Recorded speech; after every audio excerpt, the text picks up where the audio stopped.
Are you struggling for consistency in your sim racing? Does your iRating look like a roller coaster? If so, we have good news for you. The way to get more consistent is to first understand what you're doing differently than the professionals. And VRS is the answer. With our competitive subscription, you will have the telemetry, setups, tutorials, and everything else you need to fully analyze your driving. Our data packs and the ability to compare your driving with the best in the world will show you exactly where to adjust your inputs, change your driving line, and shave seconds off of your lap times. And our powerful and precise Direct Force Pro wheelbase and precision pedals are being used by some of the world's best drivers. All these champions agree that VRS hardware is not just the best on the market, it's also priced well below the competition. So if you're looking to upgrade to direct drive and the best pedals in sim racing, VRS is your answer. If you want to get better, get faster,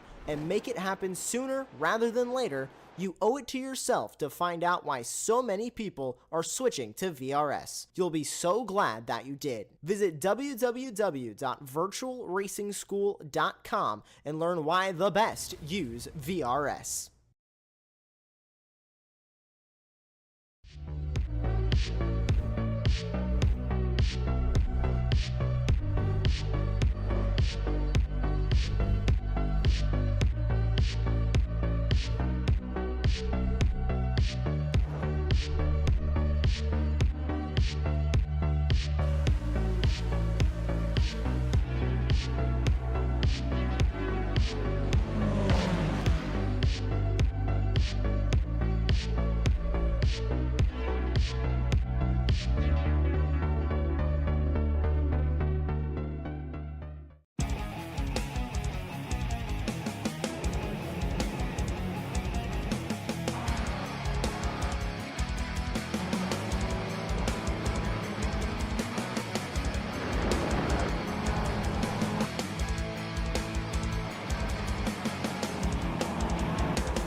The Touring Car Cup heads across the Atlantic to the fast-flowing curves of Oulton Park International for round number 2 of our 26th season of the Extreme Motorsports Ricmotech Touring Car Cup. And this British circuit is ready to deliver. I'm Greg Ginsberg, and joining me in the announce booth, as always, is Larry Lefty McLeod with Jonathan Grabowski, giving you all the best views of tonight's action. And just like our season opener 2 weeks ago, tonight features two 30-minute sprint races for both the TCR and GR86 classes, with the inversion setting the stage for a dramatic second race later on. But first, it's all about momentum. And in TCR, one driver, he's had plenty of it. At Watkins Glen, Stephen Hudek was absolutely unstoppable, sweeping both races and leading 37 of 46 total laps in a dominant opening performance. Now the question, it is simple. Can anyone stop him, or does that momentum carry straight into Oulton Park? While in GR86, the storylines, they're already stacking up, and while nobody was as just unstoppable as Hudek, we had Lucas Dragota charging from 4th to take the win in race number 1, but showing how quickly things can change in this class. Cameron Martineau answered immediately, coming back with a flawless incident-free, not internet-free, that would be really hard, but an incident-free victory in race number 2 to take control early on in this championship fight. And that's the lesson we should learn here. It's about consistency. Dragota had 14 incident points, and that in race number 2 cost him dearly in the standings, as he had points deducted for that. And it should be a reminder for everybody, both in the series and watching here tonight, that speed alone isn't enough. Clean racing wins championships. So Oulton Park is narrow, it's fast and unforgiving, making multi-class racing exceedingly difficult, as Larry and I have been watching in practice just before we went on air, and mistakes can stack up quickly. And with only 2 races tonight, the key is to minimize them, Larry. Got to keep those mistakes to a minimum because this place will punish you. You'll go off track. You'll give up track position. In fact, I like this track. It's a fun track to drive, but it is very difficult to pass unless you make those mistakes and then you get swallowed up by this place. Either it's the grass that goes off into nowhere, or maybe you'll just have a crowd of GRs come roaring up on you. You never know around this place. This is going to be a lot of fun, though, as we've got somewhere around 30 cars entered here already tonight. Both classes stacked, at least about 11 cars in each.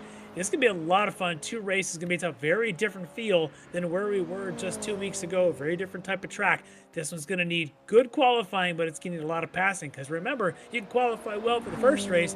Second race, what do? We invert the top group in each class, and that is going to make the second race so interesting. So as fun as it's going to be to watch the first one, the second one is going to be where the excitement's at. Don't go to sleep on the second race, for sure. All right, so we've got our drivers out for their qualifying session here tonight, Larry, and as we always do, 15 minutes, maximum of 4 flying laps in order to set the grid for the evening's race.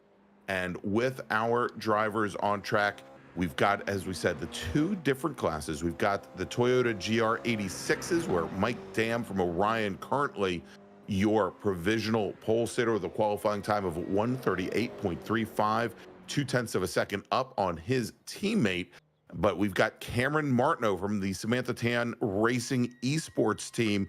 He was, I believe, one of the strongest, and as we mentioned, one of the strongest racers here just 2 weeks ago at Watkins Glen. He is 3rd fastest as we're now watching Robert Schwenkler from The Wrong Stuff. And then we've got our TCR racers, 11 cars deep tonight across the field. We've got the Audi RS3 LMS, we've got the Hyundai Elantras, and also the Honda Civic Type Rs. And I believe we may even have another one of the Hyundai chassis as well here tonight, as we now watch Jasper Pasternak from Velocity Motorsports. I can't wait, though. We're going to have Joey Rutledge hopefully joining us here, Larry, before our races tonight. Rutledge is one of Robert Schwenkler's Wrong Stuff teammates, and he hasn't raced with us now for a couple seasons. Last raced in the Touring Car Cup in season number 23, and he had then, when we had both a pro and an AM division in the GR86s, he was your AM division champion. So we'll see. Hopefully, we'll be able to talk to him tonight before we go racing. Yeah, that'll be interesting. It's great to see someone come back to the series and I'd be able to come back and compete. We know that he had a good run just a couple weeks ago, finishing on the podium there in both first and second races. So looking forward to that, as we've got just about 4 minutes till we go green. Well, tell you what, it's almost as if he heard my beck and call. We've got Joey Rutledge, driver of the number 44 Wrong Stuff Toyota, waiting for us. So let's bring him on in.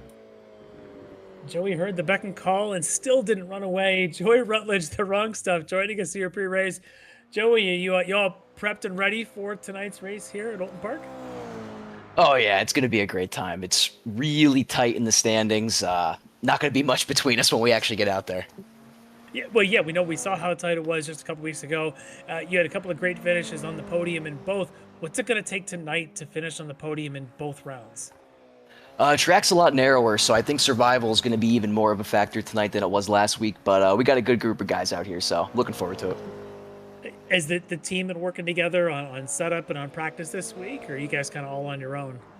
No, we work together. So Robert and I are both in the GR. We trade off ideas, try to figure out what makes sense, what doesn't, and then we got Chase over in TCR giving us some ideas where they're going to try to pass. So yeah, very much a group effort. Yeah. So you ran with us a couple years ago, took the AM championship back then, but you've come back. What brought you back, and what got you excited here about running in the Ricmotech series again? Oh, taking the hiatus was nothing against the league or the admin or anything like that. I went back to school and got a master's, so that was that 2-year gap. Well, congrats. What'd you get the master's in? Master's of MBA, like business administration. Oh, well, congrats. I did that myself many years ago and enjoyed every second of it. In fact, congrats. I might have gotten mine at University of Michigan. There may be a basketball game tonight that they're playing in, but that's for another day. But so you take that kind of time off, but did that mean you also took time off from sim racing in general? And did you feel a little rusty coming back to this level of competition? Oh, definitely. Yeah, they did something with the tires in the other series that you guys heard. The cold tires thing is now an issue. So when I left, the Yeah. coldest tires were still the fastest. So that's how long it was. Yeah, things definitely have changed a little bit. The car's dynamics here in the GRs has changed a little less tippy. I think the handling's kind of improved. Are you enjoying the changes that have happened to these cars? You know, it's subtle, but I think it made the car a little easier to basically dive bomb. So Yeah. we'll see if there's any foreshadowing there tonight. But absolutely. We're gonna put that on a recording here in a few minutes and to see how lap one, Yes, turn we one are. goes. Famous But, last words.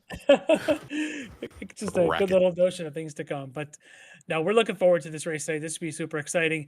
In addition to getting your MBA, what else? What else keeps you going? What do you do for work? And what's the family life these days? Mechanical engineer by trade, and yeah, just bought a house not too long before I came back, so that's keeping me busy. Got married, so yeah, just a couple of minor changes in Wow, there. yeah, that is a busy life. Is the family watching here tonight?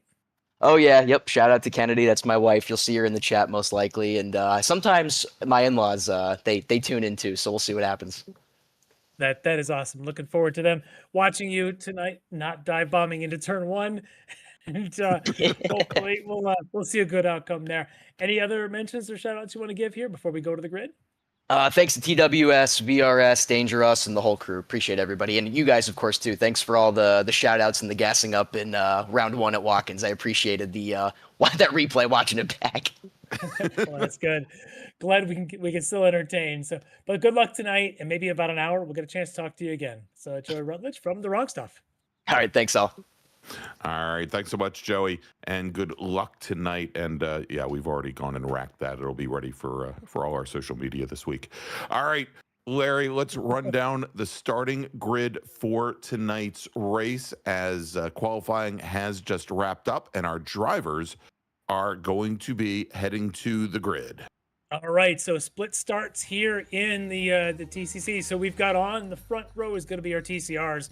On the pole from D2D Sim Racing, Chris Thorman's going to lead us away. Alongside him, Casey Knight from Lead Paw Racing. Just 4 1,000ths between them in qualifying. That is tight. Wow. On the inside of the second row, another D2D Sim Racing driver, David Payton. Alongside David, Dan Carrito from WBM Racing. Row 3, Noah Hogg from Velocity Motorsports. Alongside Javi Izquierda from Aerokinetics. In row 4, Jasper Pasternak from Velocity Motorsports. And Bobby Childs, the third of our D2D Sim Racing drivers. On the fifth row, I guess that is now, Dale Maxwell from the Other Guys, alongside Pan Hiraday, the second of our Lead Paw Racing drivers. And then finally, on spot number 11 there, Ron Waugh from Ohio Racing Club. All right, let's move over to our Toyotas. By the way, Thorman there starting on the pole there in the TCR is pretty great. He finished second during our second race at Watkins Glen. Mike Dam starting on pole tonight for the Orion race team. 0.2 of a second, a little bit larger margin than in TCR, separating he and his teammate Travis Schwenke, who will start on the outside of the front row. Then we got Cameron Martineau from Samantha Tan Racing looking to follow up his race win in Watkins Glen. He's going to start alongside 3G Racing's Joel Singleton. Then we've got the Wrong Stuff's Robert Schwenkler in the number 235 machine. He'll start alongside Orion's Robert Hartley. Then Joey Rutledge, not in the 44 Toyota, like I said when we brought him in, but the 444 car. He's going to start on the inside of row number 4, right alongside Leo Dragota from the Orion race team. Then we got Lucas Dragota from Thomas Ange Sim Racing starting in 9th, alongside Ruby Nekamata, also from the Samantha Tan race team. Then we've got Josh Vidal from HSR Phantom Racing and SCCA Foundation's Jeff Jacobs. Finally, as we run down the remainder of the field, Aaron Sunday from OHND will start alongside Doug Klimovich, with John Casey from Frito Sports starting alongside Chris Hampton. And then we've got Logan Jones and Russ Ruddick rounding out row number 9, probably row number 8. Yeah, row number 9. And then in row number 10, we've got Drake Miller.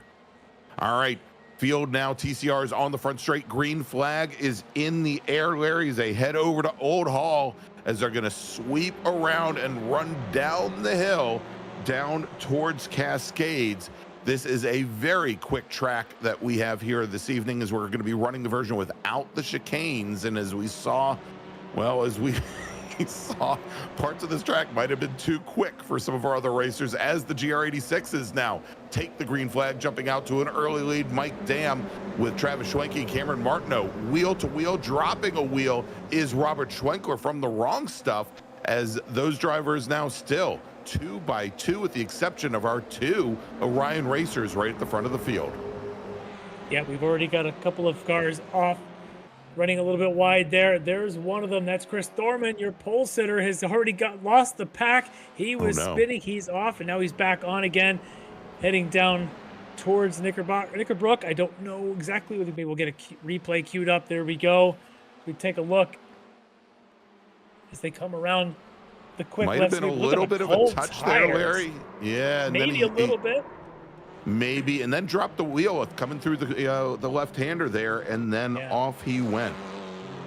Yeah, you get down to you got to shut it down early. And these cold tires, these cars are absolutely a thing. You've got to be super cautious on them on the way out. So as it is right now, it's Dan Carrito and Noah Hogg. It's almost like this is a GT3 race that's broken out with these guys. Exactly. But here they are running 1-2, already moved up a couple of spots. David Payton now holding into that third spot as they finish lap 1 and head on down through into turn 1 one more time. This is Old Hall Corner. I love this place. Old Hall to the Avenue to Denton's and Cascades. There, you don't bother with corner numbers around this place. It's all about the names for sure. So they go through Lodge Corner now in the GRs. It is still Mike Dam ahead of Travis Schwenke and Cameron Martineau. All right, Larry, Travis Schwenke, he was running in second, or probably Robert Schwenkler, who was running in 4th position. Let's take a look here. Gets a little love tap. That's in Cascades. That's where this place is. Oh, and he ends up losing it. For a second there, it looked like he was going to hold on to it. Didn't hit anything, but does lose a lot of position now. He'll be at the back of the pack and try to make his way through. We'll see how this goes. Again, cold tires is tough side by side through Cascades. It's just a brutal place. We go on board with Cameron Martineau right on the back of Travis Schwenke as they go through the island bend there, that fast left-hander into the tightest hairpin of the track, Shell Oils Corner. Got to get that right. Shell Oils. Shell Oils, exactly. As they come out, and now they've got a very long run all the way to Knickerbrook down at turn 7 without that chicane before they get to Hillbrook right here, Larry. They run back down the hill, big then sweeping left-hander.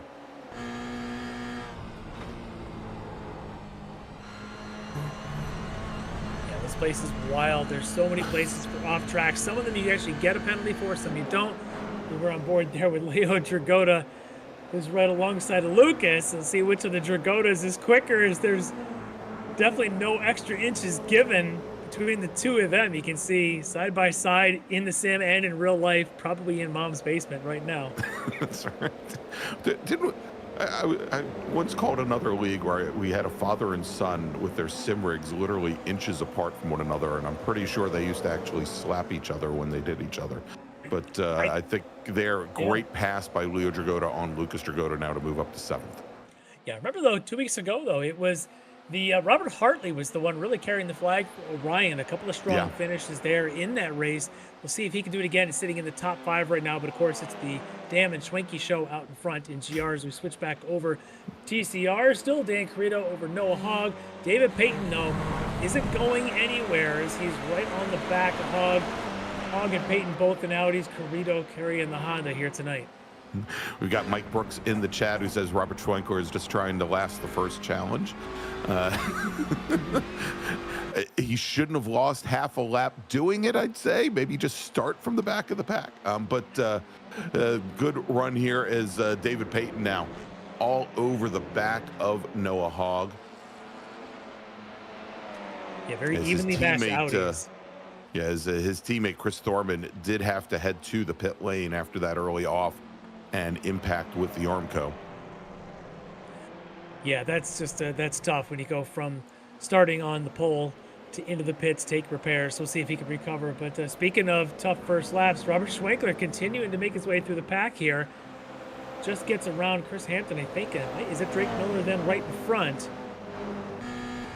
Drake Miller, I think it's Noah Hogg's teammate, if I got that right. Looks like they got the same livery for them. But we got to use every Noah inch. Hogg from Velocity and Pasternak from Velocity as well, yes. Mike Brooks says now the lapped to first challenge. Got a couple other folks who want to thank for joining us. Actually, we've got racer from one of our other series, Michelle Squarick, in the chat. Larry, Michelle had a great run yesterday, actually 2 days in a row, in the Spec MX5 class at the SCCA Hoosier Super Tour at Virginia International Raceway. She came away with a second place finish yesterday in a very hard fought race. Congratulations to her. The only race I managed to watch, because you know how much I would love to listen to Greg call races. Actually, it's because Tomo was there. That's why I tuned in. But it was when Michelle was running in second in Sunday's race. So well done, Michelle. Glad to have you here in the chat here tonight. And she was running second for quite some time in the Saturday race. Saw some very shocking video of her as she moved to second place going through South Bend on Saturday. Wow, absolutely wild. Also in the chat, Rachel Brooks, want to thank her for joining us on the broadcast yesterday as well from VIR. Hey, speaking of, there's Aaron Sunday right on cue, on camera, right in between this battle of Drake Miller, Robert Schwankler behind, and I think it's John Casey right in front. So pretty crowded. Look at Schwankler go up the inside though as he comes around Knickerbrook and says, I can carry a little more speed here than you guys. He passes 2 for 1. Make it 3 as he gets up towards Druids. Look at Schwankler. This is what happens when you have a spin on the first lap. You get to all this camera time. You look so fast the rest of the race. That's for you, Mike Brooks. Just threw that in there. That's right, just for you.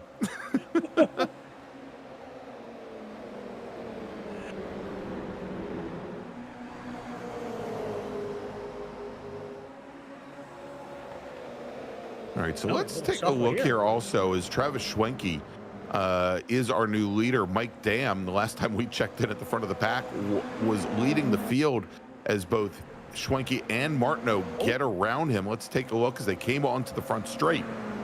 Yeah, looked like he may have gotten a little wide around that lodge corner, final corner, and that's going to allow Schwenke to get to the inside through the first turn. And I suspect as he runs off here, it looks like Martineau might have gotten a better run.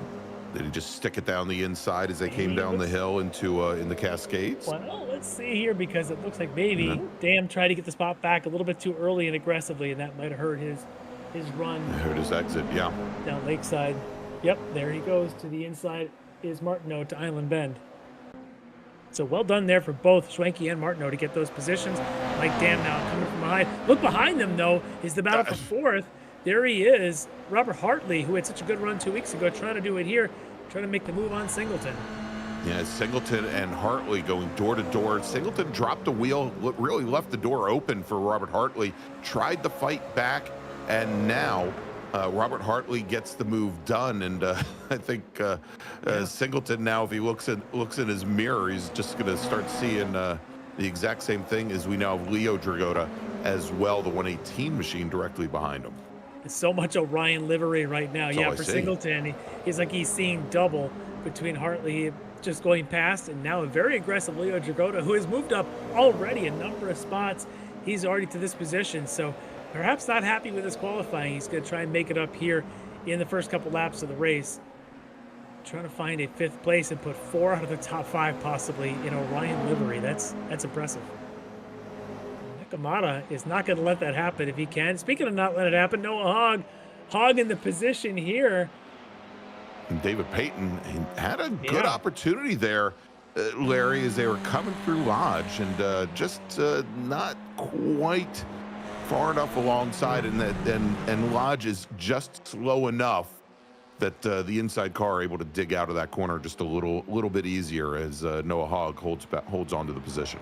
Yeah, they've lost a little bit of Dan Carrito, though. I think this fighting for second is allowing Carrito to just sort of pull ahead a little bit. Again, 2 30-minute sprints tonight. So it's 30 minutes. We regrid. We do another 30.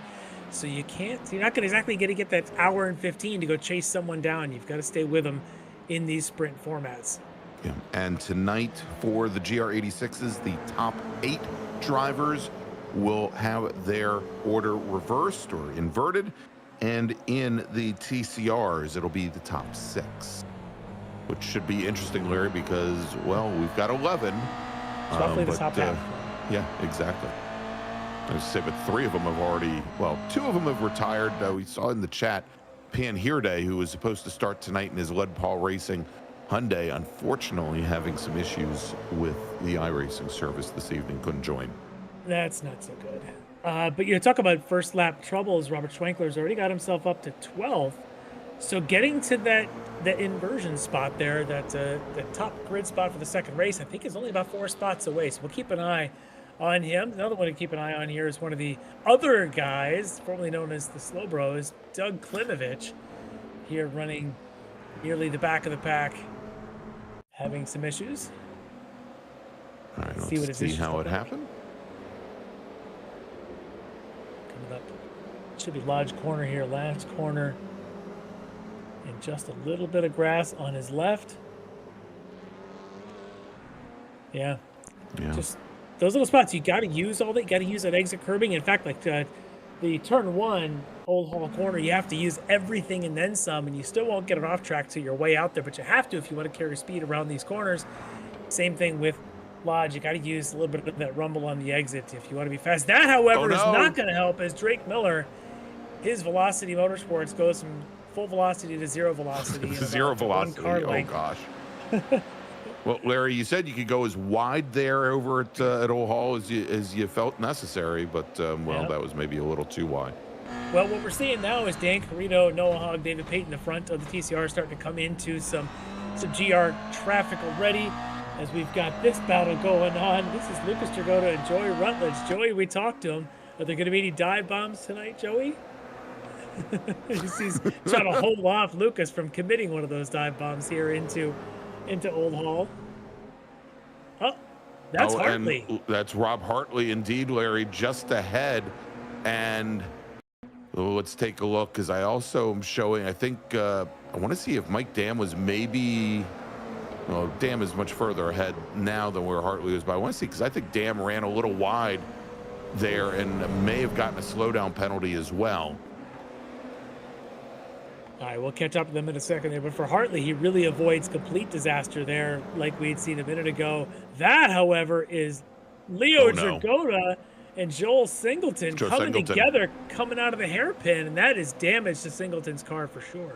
Look at that. It's on a tricycle at this point. Yeah, that car is not tracking straight at all. By the way, Larry, Cameron Martineau going back up to the lead here, getting around Travis Schwenke. Let's take a look and see how this happened as they came out. Oh, the hairpin. It looks like Singleton on the outside might have got a little bit of a slide, maybe touched some grass. He came across in front of Dragotta. I think it didn't look like it was initiated. Let's check one more view. We'll go to the chopper cam here. As you see, the inside goes Dragotta, the outside Singleton. You watch Singleton, and he just sort of comes across unintended. I don't think he meant to. I think that's a little bit of slip there, and it's an unfortunate way to go, as well as to contact to Dragotta. Yeah, nothing intentional, just an unfortunate mistake. But Cameron Martineau, now the leader in our GRs, ahead of the two Orion teammates, Mike Dam and Travis Schwenke. And let's see how Martineau took the lead from Travis Schwenke, as Schwenke ran wide. That's just a huge opportunity on probably the second longest straightaway on the track for Martineau, able to dodge there into the lead before they get to Island Bend.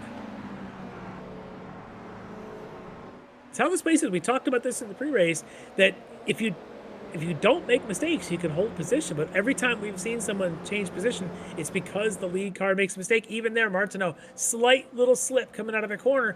This now becomes a run on the longest straightaway for Travis Schwenke. Let's see if he sticks his nose on the inside before they get to Knickerbrook. Now he's going to hang back. Not quite enough run for Travis, but that was close.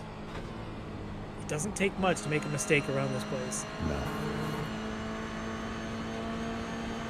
It's bouncy, it's undulating, it's twisting, and you have to use every single inch of every bit of runoff to be fast. It's baiting you to make mistakes and to give up those positions.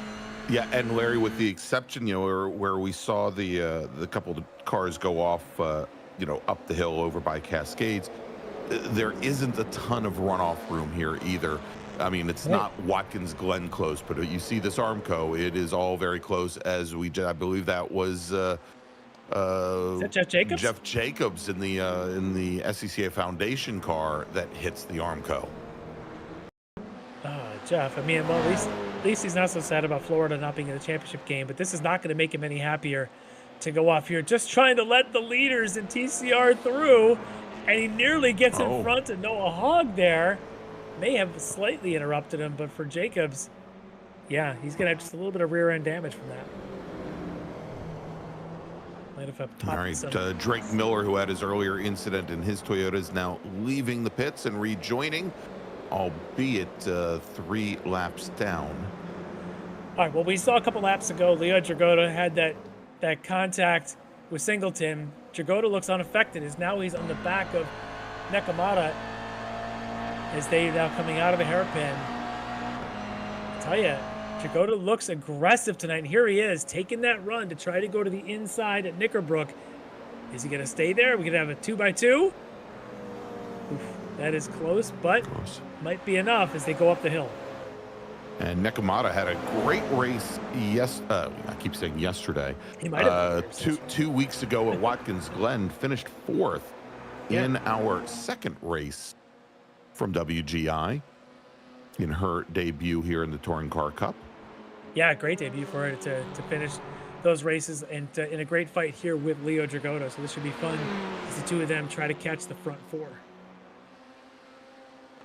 And she was also, Larry, at Watkins Glen, the only driver not to pick up any incident points over the course of the entire evening. So again, so we can see what a clean driver she is. Now, as we jump back to the lead here in the GR86s, and was that Martineau that we saw get all crossed up? Yeah. Well, right now he's got to be cautious. There's a couple places you can get a little bit away with some mistakes. He's managing to hold on to it here as we go on board with Martineau on the front straight, heading towards Old Hall.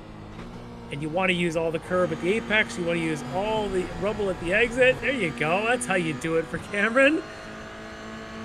On the verge of death in every corner, and that's how it is to be faster around Oulton Park.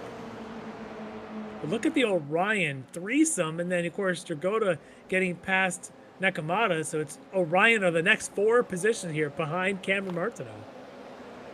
Yeah, and just as our TCR leaders, that was Dan Carrillo right in the back of the shot, and it's not going to be very long before he gets up to our leaders. It's going to be tough because you know those 4 Toyotas are not going to make this easy to be lapped. They're going to do everything they can to stay with the bumper of the car in front of them. Carrillo has a bit of a cushion, though. He's about almost 3 seconds to Noah Hogg behind, so can be patient for a corner or two, but doesn't want to waste the entire time sitting behind Robert Hartley. He's going to pick up 1, maybe get 2. Can he get 3 of them before turn 1? Well, not if they go too wide into Old Hall. He's going to get all 4, but this may present an opportunity. Now for Schwenke, he's going to come alongside Martineau down into the Cascades. Yeah, look at that 2x2 now. That's going to compromise the exit for Martineau.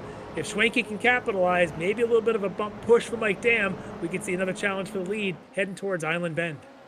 Yeah, as Martineau goes and with the right rear tire slides across the exit curbing, drops into the grass, has to straighten the car up, and he may have held off the attack here, Larry, that Schwenke just without enough head of steam, but Martineau definitely under attack and having some issues on exit. Is Schwenke now starting to dictate where Martineau places his car as Noah Hogg forces his way through. Yeah, Hogg comes through, but Schwenke, fantastic exit there at Oil's corner there to come out of that hairpin. He can get the run. He's got the inside now. And to Knickerbrook, Martineau is not going to go anywhere. They're going to probably go up the hill, nose to tail. Let's see if at all Martineau tries to jump to the inside here at Druids. Now he's going to hold that position. Great pass for Schwenke, all set up with a fantastic exit at Shell Oils.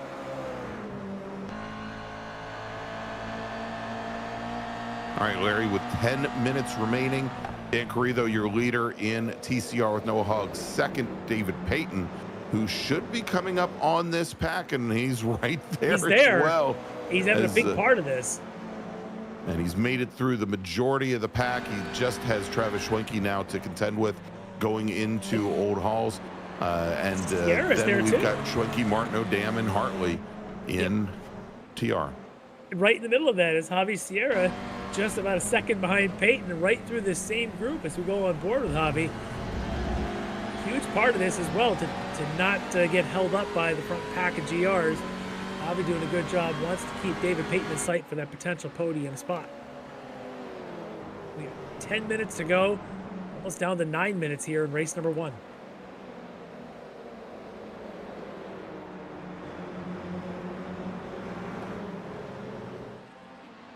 And we've got Auntie 641 cheering on Dale Maxwell tonight. I don't know where Auntie 640 is, but I'd like to see an Auntie fight in the chat. I'm just like that.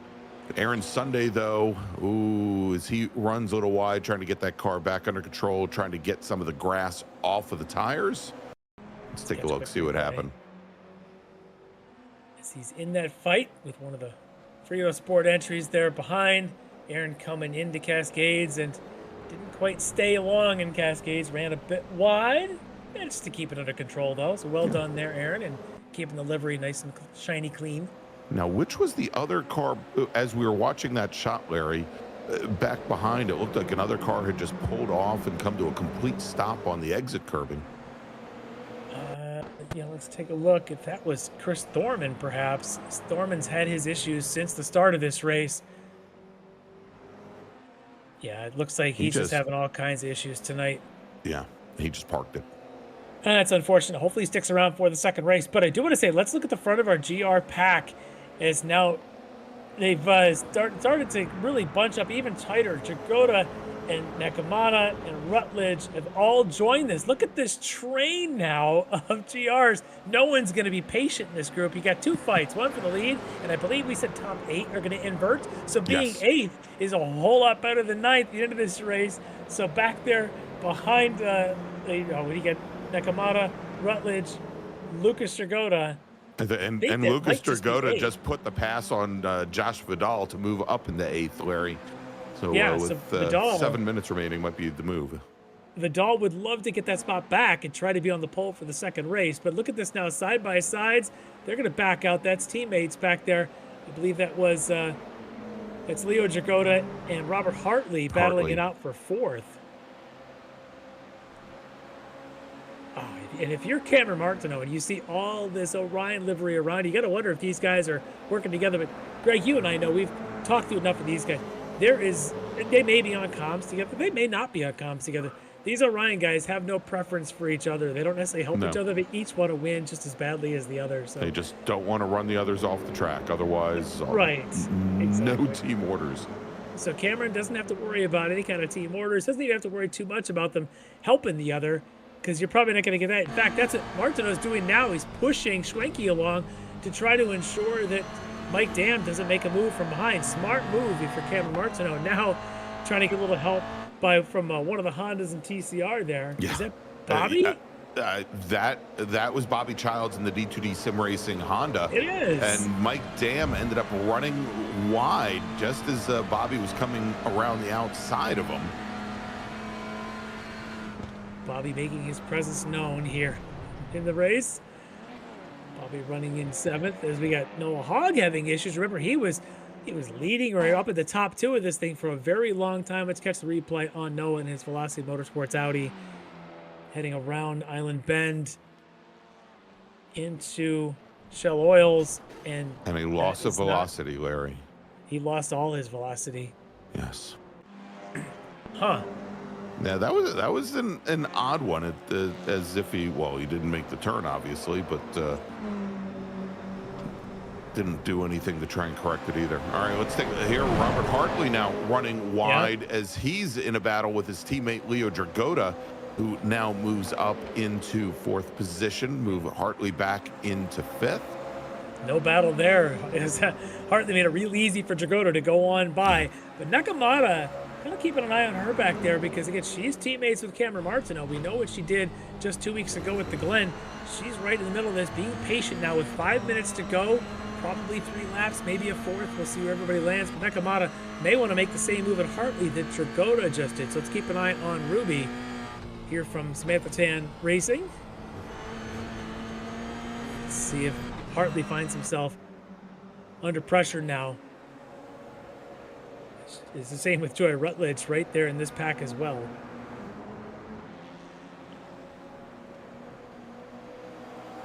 Rachel Sunday in the chat trying to steal our job, Greg.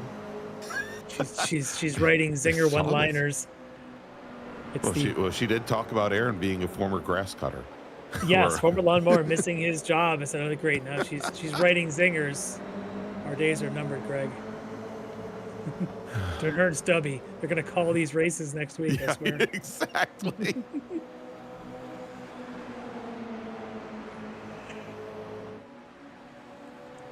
All right, so keep an eye on. Somebody call Stephen Colbert in case he needs another set of writers once he moves on from CBS. Exactly. Keep an eye on Martineau. Now, as we get inside of 3 minutes here, these guys know there's probably only going to be 2 laps left, maybe a third. Here comes the pressure. It's Mike Dam making the first move here, coming out of Knickerbrook. He's going to get to the inside of Druids.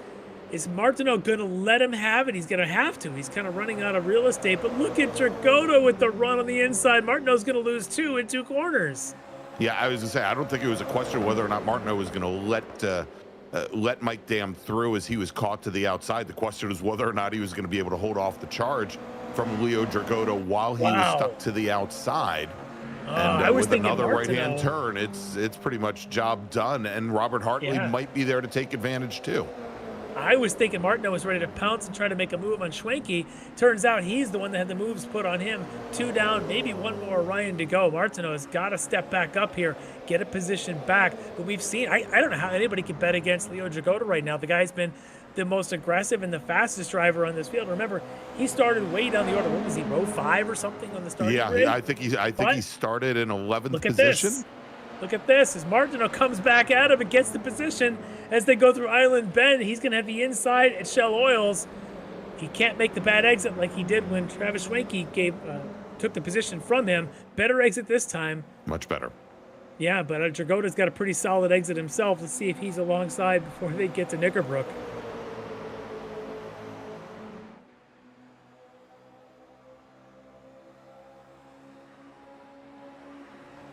Going to make a pass here for Dragotta, going to stay in behind. This is where Dragotta made the move on Hartley because of a mistake a couple laps to go. Martineau, no such mistake here. Good, clean run through Knickerbrook, heading to Druids. Druids, one of the toughest corners. You got to float the car in, double apex, and it's so critical to get on throttle to make this exit here. Good run there for both Dragotta and Martineau. Not so good in the back there for Nakamata as she runs a bit wide. She's going to lose a spot to Joey Rutledge. Joey Rutledge.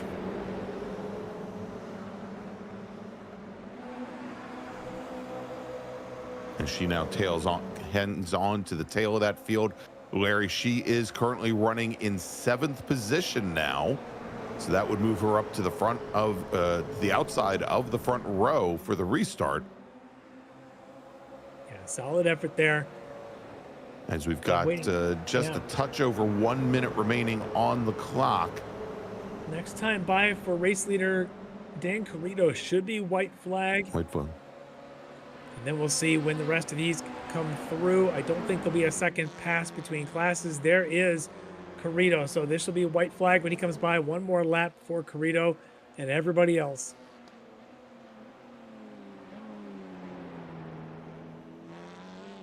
As he comes now out of the decreasing radius final corner onto the front straight. White flag now in the air.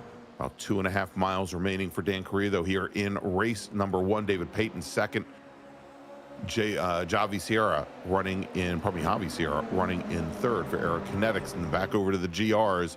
It's Travis Schwenke, Mike Dam with Cameron Martineau, as we saw Larry back up to 3rd as he got around Leo Dragotta. Well, the top 4 now, there's only going to be 3 podium spots. This is going to be an all-out battle here for the last lap. As Dragotta's been the quickest, Martineau runs wide again. He's going to have to hold the defensive position on the inside. Dragotta, though, finding where the flashing switch is there. It is GR. As they're going to come around, see white flag. This is just going to be gloves off. Look at Mike Dam already trying to get up alongside Travis Schwenke. There is no waiting till the last corner going to be happening. This is going to be every single opportunity. Schwenke, a little bit of a different turning point than Mike Dam there. Yeah, a little bit later, straightening up the exit just a little bit, letting Dam run wide into the grass. Who gets the good exit around this short back straight down Lakeside? Can anybody get a run in this group? We've seen Martineau get a couple of great runs. That's where he got the position back from Jagoda. He's not able to make a pass here. Look at the four of them. So tight. Critical now to go through Shell Oils perfectly. Exits must be precise. Who's got the best exit here? We know that Dragoda's been doing it well. Let's get to them in a minute as Dan Carrito is going to take the win in TCR.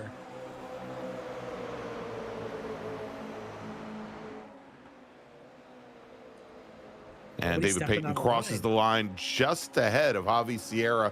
Margin there, 58/100ths of a second. That's your podium in TCR. Back over to the GR86 is Mike Dam running wide on our leader, Travis Schwenke, and Martineau looking to pounce as they come down the hill into the second hairpin here. Watch Dragoda, because Dragoda sees the two of them running side by side in front. He might get the run on one or both. He's going to pull up alongside Mike Dam, I think, at least make an effort to make a pass here into the final corner as they go into Lodge too wide. It's the two teammates side by side. Martineau might have gotten free, but look at even Hartley now. 3 Orions, 3 abreast. Oh, and contact. And and who's the battering ram right in the middle? Mike Dam as he hip checks Leo Dragoda and Robert Hartley to come across the line, albeit in 4th position. Your podium, Travis Schwenke, Cameron Martineau, Leo Dragoda, and Mike Dam crossing the line. How many hundredths of a second back from Dragoda? 2 1,000ths of a second. And Hartley another 84 1,000ths back from there. I'm wondering if that hip check at the end might have pushed Dragoda right up to the podium. Yeah, it might have cost Mike Dam, but look at this hiccup through. Hartley just pounces on this, sees the two in front going side by side. Dam gets a terrible run out of this. And of course, Dragoda is trying to cut to the corner to get to the stripe first. It's Dragoda actually inducing Dragoda in the middle, yeah. I saw the orange stripes, yeah. And I didn't realize they're both running the orange stripes tonight. The young whippersnapper there trying to take the old man out. I don't know if I stand for that. I don't know. All right, well, that is going to wrap up our first race of the evening here from Oulton Park and the Touring Car Cup season number 25. Let's take a quick break. Mike, who are you? Larry. Tomo? Brian? Someone? Anyone? Rachel? I don't know. Let's take a quick break. We'll be back here in just a few moments with more racing action on Apex Racing TV. Stay with us. Ricmotech high-performance sim racing equipment. Whether you're just looking to have fun, train for race day, or become a serious esports competitor, Ricmotech has you covered. Hundreds of name brand parts. Support from experts that love sim racing. Trusted by the pros. There's only one place to go, Ricmotech.com. The SCCA Foundation is a 501c3 organization serving as the charitable arm of the Sports Car Club of America. One of the programs partially funded by the foundation is the SCCA Academy, an online learning management system used to keep real-life racing track officials up to date on the highest standards of race safety and officiating. Through this program, the SCCA Foundation is supporting the future of the best-trained corner workers and event officials in motorsport. You can support these efforts at www.sccafoundation.org.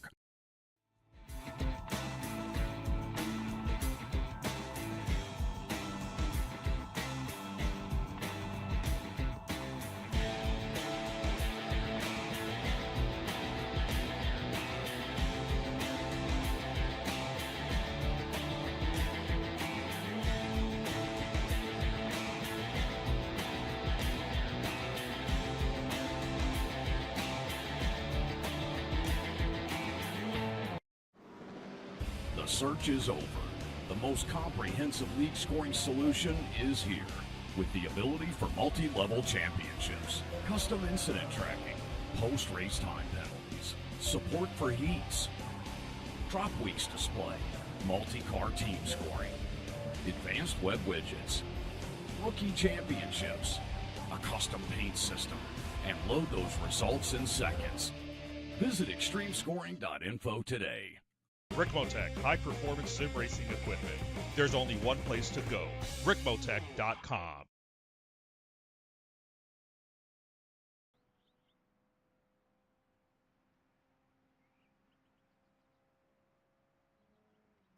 Welcome back to Oulton Park. It is the Extreme Motorsports Ricmotech Touring Car Cup, round number 2. I'm Greg Ginsberg, along with Lefty or Larry or Tomo or Mike or Brian or Rachel or somebody, or possibly Stubby. Yeah, exactly. So let's take a look, Larry, at how we finished up that last race.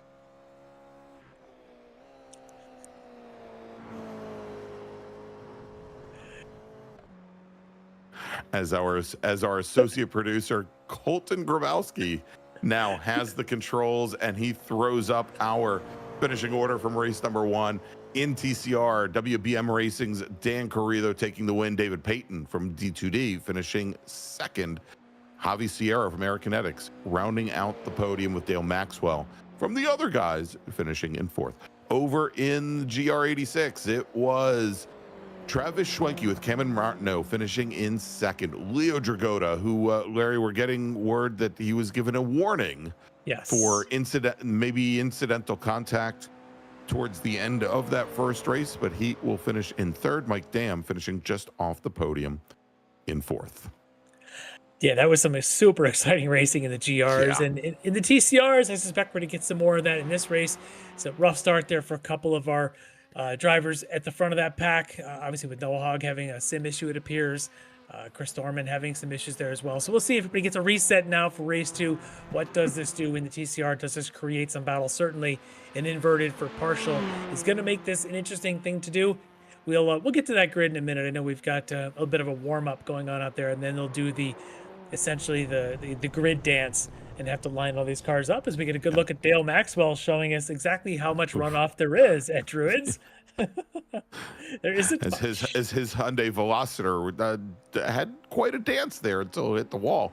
As we take a look now, as Ruby Nakamura looks to put in some laps. I want to thank Rachel Sunday for putting some of the information, very colorful information about Knickerbrook Corner here at Oulton Park into the chat. It is absolutely a wild story, and never mind the fact that that there's a demolition expert, or there was a demolition expert whose name was Blaster Bates.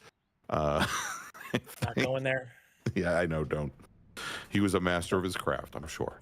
All right, let's talk about the grid. Thankfully, as we are going to do a bit of a grid dance here, so the top 6 in TCRs, top 8 in the GRs will each be inverted on their own. Still a split start. TCRs will still be the first ones out, but let's see who is going to be on the pole tonight in the TCRs by virtue of finishing 6th in the Bobby Childs, isn't it, Larry? Yes, it is, as I'm trying to Bobby Childs with Jasper Pasternak from Velocity Motorsport to make up row number 1. Then Dale Maxwell and Javi Sierra will be row number 2. David Payton and Dan Carrillo will be row number 3. And I believe that leaves us with then Ron Waugh and Noah Hogg. Yep. And then Chris Thorman and Casey Knight. We've seen Casey in the chat, so I don't know if he's going to be coming back out, but if he does, he'd be next. And then Pan Hirde would round out the field, but again, he's been having some iRacing issues. Don't think that's going to happen here tonight. Yep. So in the GRs, your pole sitter should be Lucas Dragota, and Lucas will be alongside Ruby Nakamura. On row 2 should be Joy Rutledge and Robert Hartley. Row 3 should be Mike Dam and Leo Dragota, as they've got some acquaintance to get familiar with, as they had a bit of a coming together there on the last lap, those teammates. And then on row 4, Cameron Martineau and your round 1 winner, Travis Schwenke.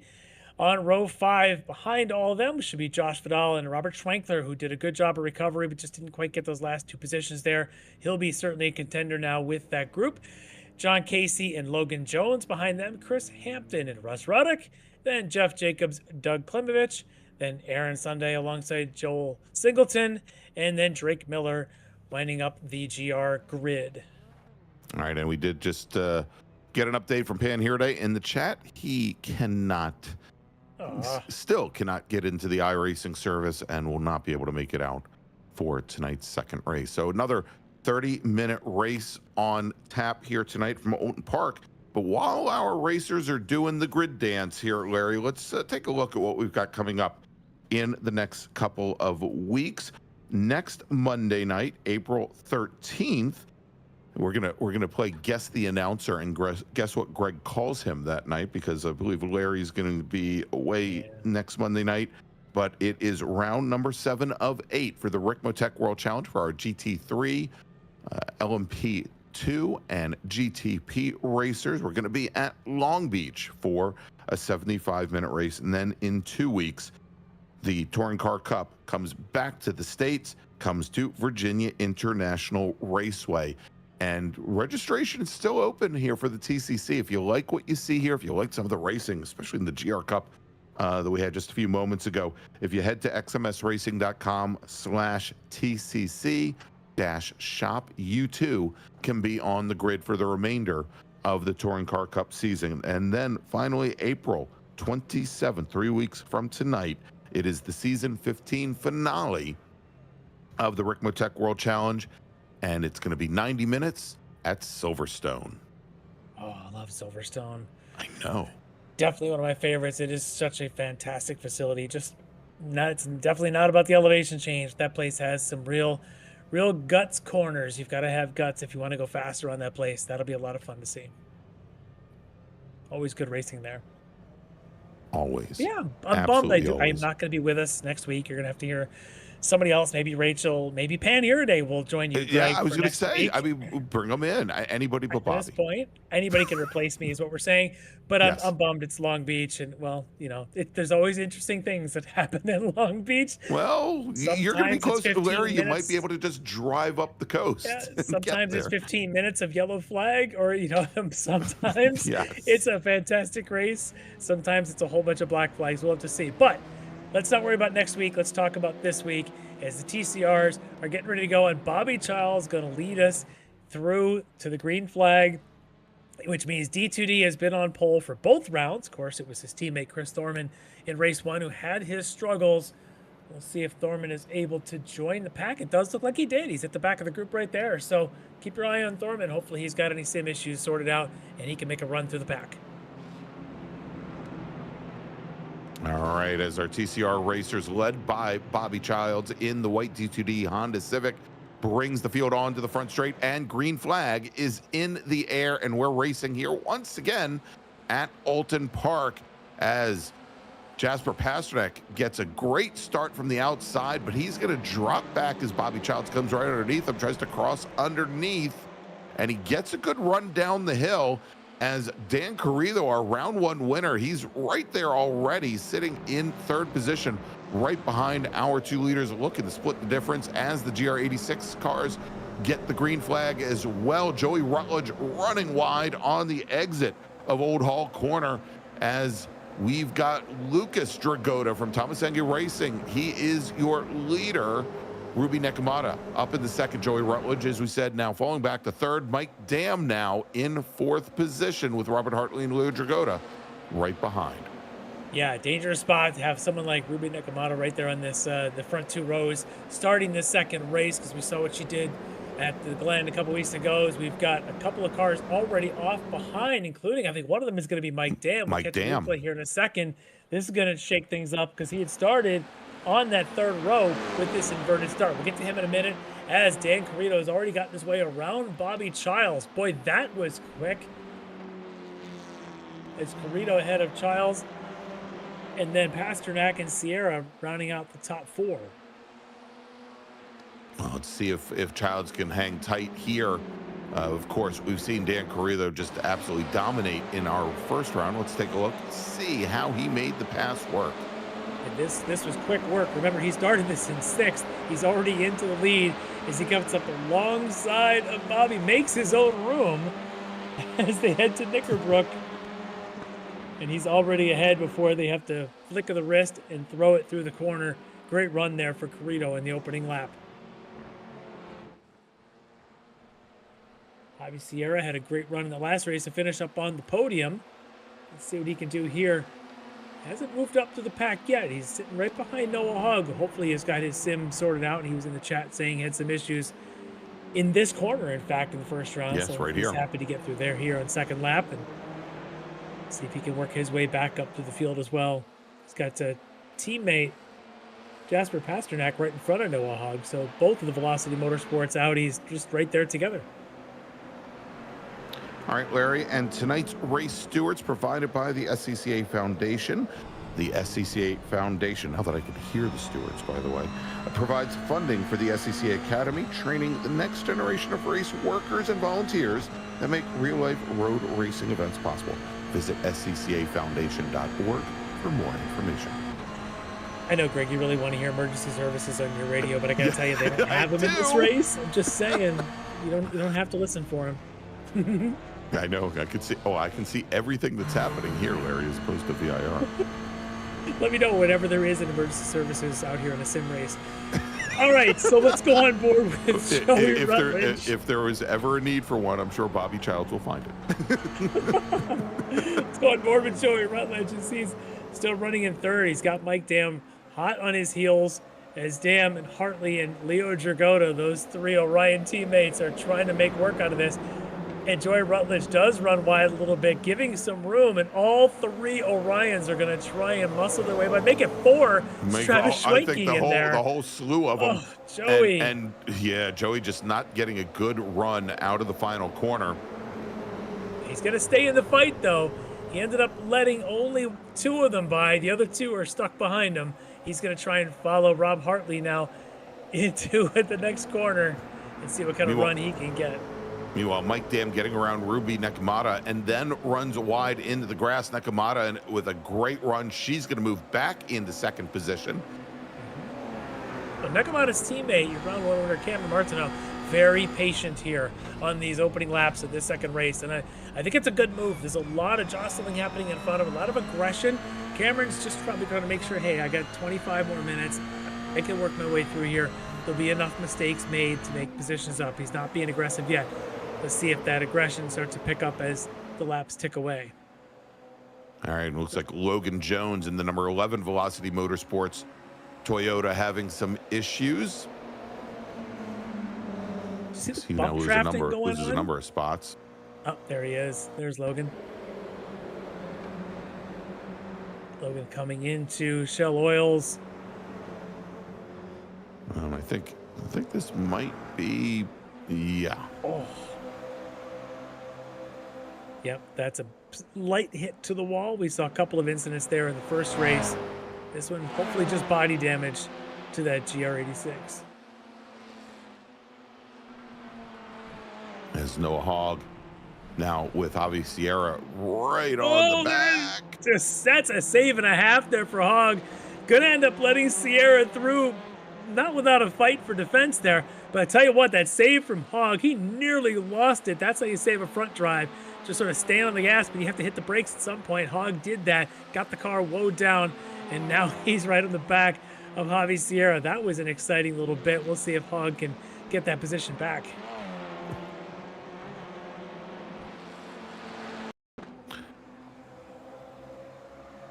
And Travis Schwenke, Larry, now on the pit lane. Oh boy. Let's take a look, see what happened here as he comes up right behind Joey Rutledge. Oh, we've seen that before. Oh. That's a big bounce. We saw Velocity Motorsport do that. Now it's an Orion into the wall there at pit out. Now he's going to sit in the pits for a while and think about what he did. Sounds like we're putting him in timeout, Larry. I mean, we kind of like it like that, John. Is that how it is? Think of what you have done. Like Bob Probert. I'm now in the penalty box. Yeah. All right. And if you know that reference, then it's time for your colonoscopy. So let's get a view here of Dale Maxwell, who's got a big drift moment down through Cascades. He recovers it, but not before. I believe that was David Payton just went on by. He's going to have a Pasternak right on his heels here in just a second. Maxwell, we had a shot on him in some of the warm-up and practices, and he's just been struggling here tonight. I don't know if he's just a setup issue or just getting used to these TCRs, but a bit of a struggle for the other guys here tonight.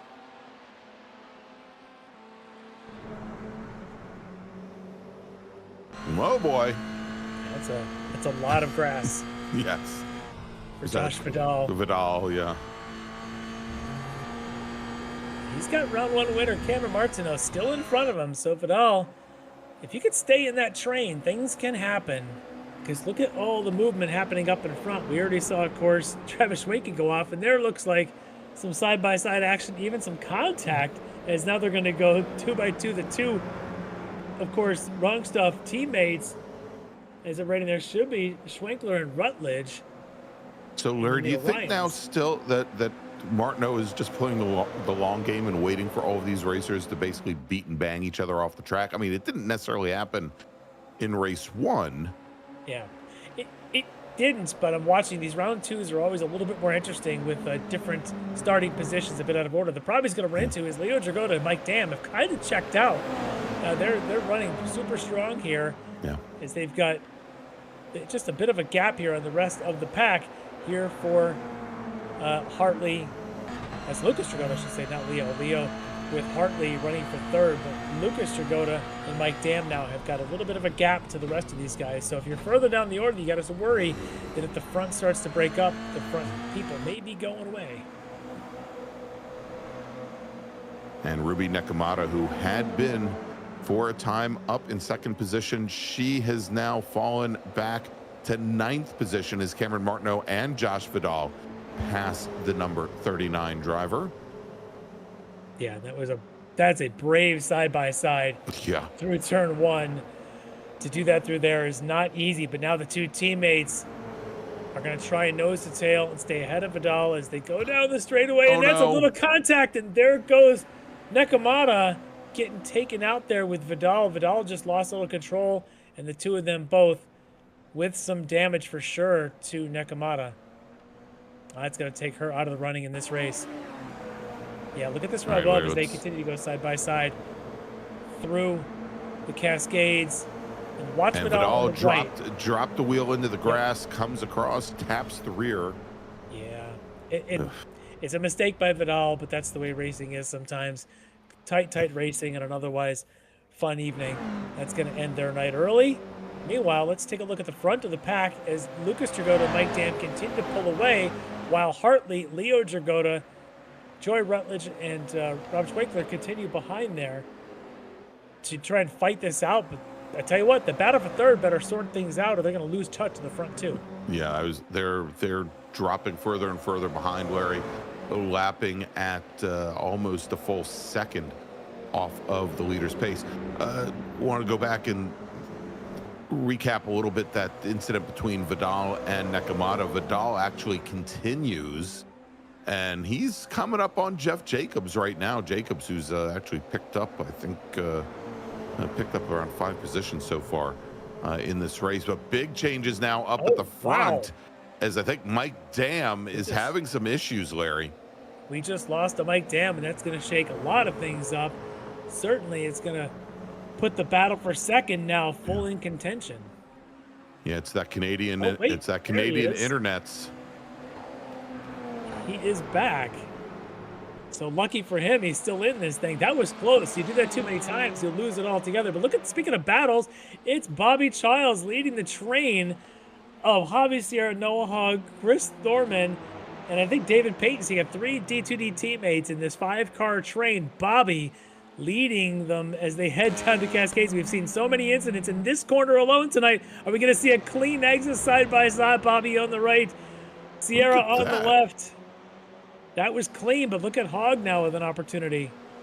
Larry, I don't want to jinx things, but you know nothing good can come of this. Great run by Bobby out of there, however. Oh, what were you saying? There you go. It's G.Ginsburg. That's right. At announcersjinx.com. That's right. Oh. You even almost stopped yourself. I know. I applaud the effort to almost not jinx them. Larry, I have no self-control. What can I say? Let's go and take a look at the Jim Cunningham Memorial Chopper. And there's the tap from the Air Kinetics. Yeah, and that wasn't even Bobby's fault. I tell you what, I'm going to put that one on Bobby's teammate. Chris Thorman may have done the initial nudge as we've got shaking up. We'll get back to that in a second here. As Mike Dam just took the lead over Lucas Dragota. That's what he gets. He switches over from Bell to Telus, and he moves right to the front of the field.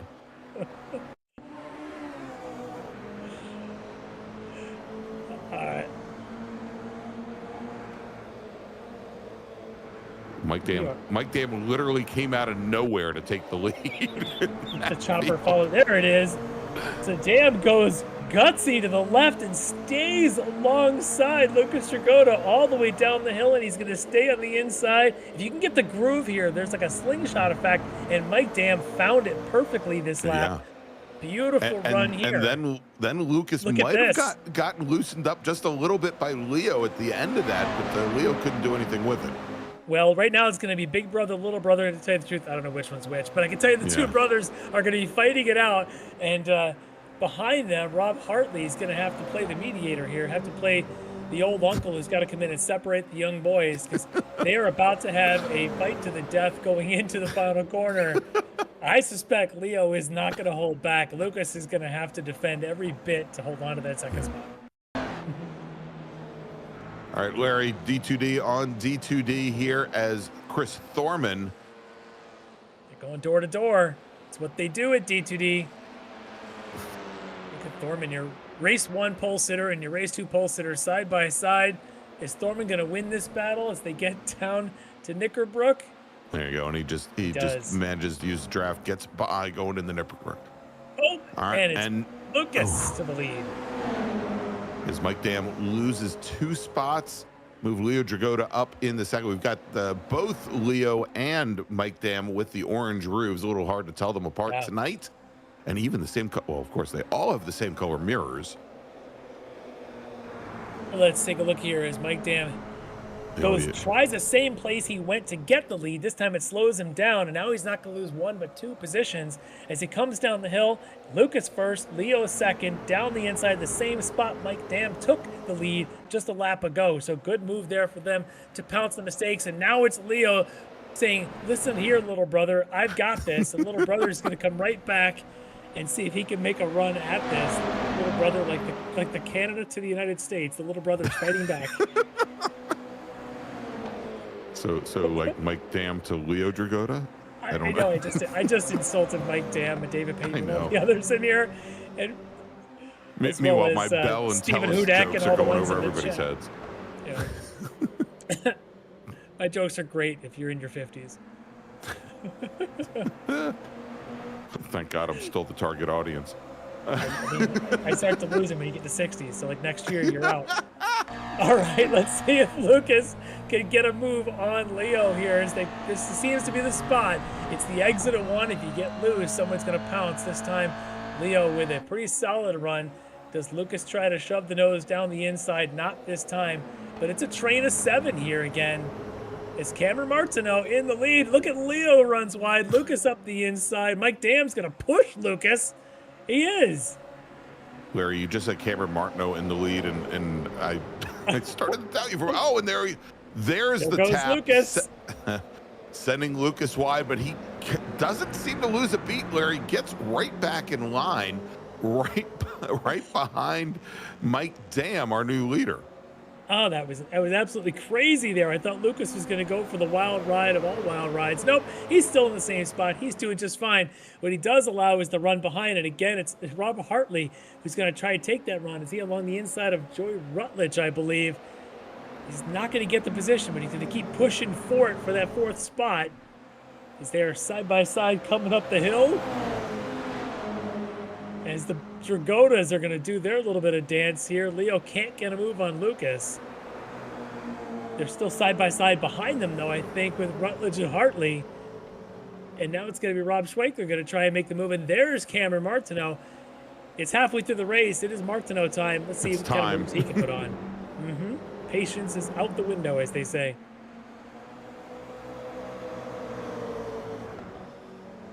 As the two wrong stuff racers getting tumbling over one, well, maybe not tumbling over one another, but getting caught up with one another there as Schwenkler and Rutledge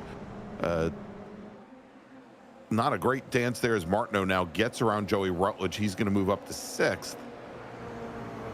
They had to separate themselves a little bit to do it, though. There's some gaps now. The front 3 are starting to pull away, but I got to figure that Hartley and Schwenkler, a couple of veterans there, are going to get it done. But look at this now. Thorman challenging Carrito for the lead. And they're side by side. They're going to do their own little bit of dance, and it's going to be Thorman ahead as they get to Island Bend.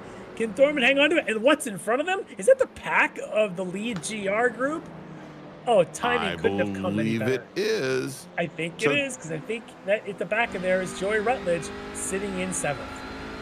So, Larry, 2 weeks ago at Watkins Glen, Chris Thorman retired after a great run early on in the race, finished first, race 1, at the very end of the pack, was not a recipient of the invert, and drove his way all the way up to 2nd position. And again, be very, very strong here tonight again after what wasn't the greatest of first races for him either. But trying to make up for it here now as we jump back over to the GRs and Mike Dam, Lucas Dragota, and Leo Dragota. And as you said, Larry, they are starting to move away slowly but surely from Robert Hartley, as I think Schwenkler, Martineau, and Rutledge have now gotten there. Well, maybe they haven't gotten everything figured out now as Chris Thorman and Dan Carrito start to come through. Yeah, that's what's going to make this interesting as they come through. So Joey Rutledge not making it too hard to work for them coming through. But as they get to Rob Hartley here, as they come to Cascades and around this short stretch, they'll get to that front 3 probably about the time. Not with that kind of run for Thorman as he's out 4-wheeling it. Taking the OHND line around the exit of Cascades. Sorry, Rachel. But as they now come into here, this is where it's going to be interesting.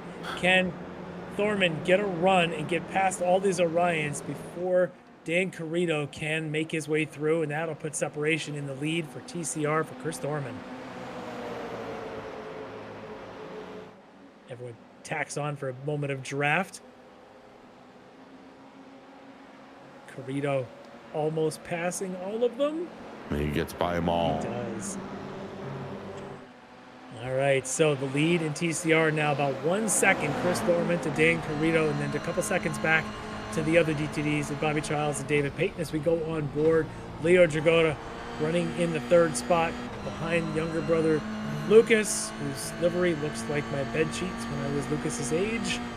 Rockets on him and look, there's moon stars. And I didn't have Spider-Man. I was more into like the astronomy stuff. Look, he's got rockets and planets on him. These might be actually like his bed sheets. I took you for like an Underoos guy or whatever the hell it was. Shh, I might have had Hulk Underoos. Let it go. Don't making fun of me. It might have been the A-Team as well, John. Yes. I pity the fool. All right, so here comes Bobby Childs now. Justin, to make things interesting, gets in front of Rob Hartley, and now he'll have to do the same dance past the front 3, including both of the Dragotas. Oh, there's one, and he's not making Leo very happy. If Leo knew any 4-letter words, he'd be using them right now.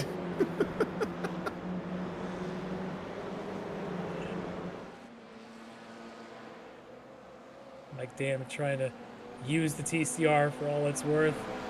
The KG veteran Mike Dam doing exactly that. As D2D's Hannibal Smith goes by. 18 no reference. Hog. No Hog coming through. I love it when a plan comes together. Exactly.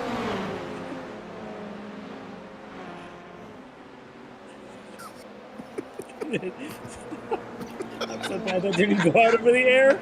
All right. Look at Boaz.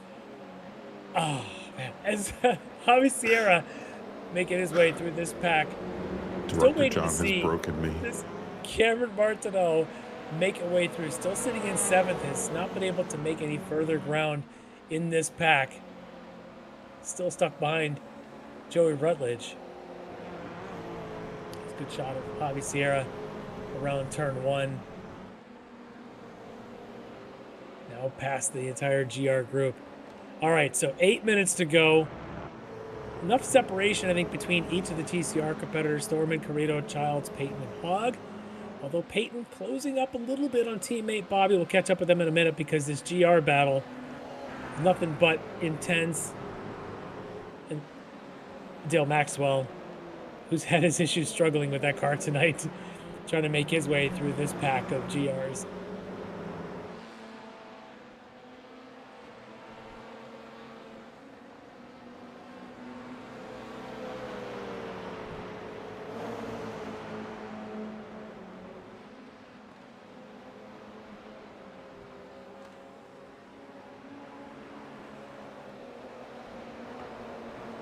All right, so Schwenkler, 5th, Hartley 4th, the 2 Dragotas, 3rd and 2nd, Mike Dam in the top spot with a little bit of breathing room right now.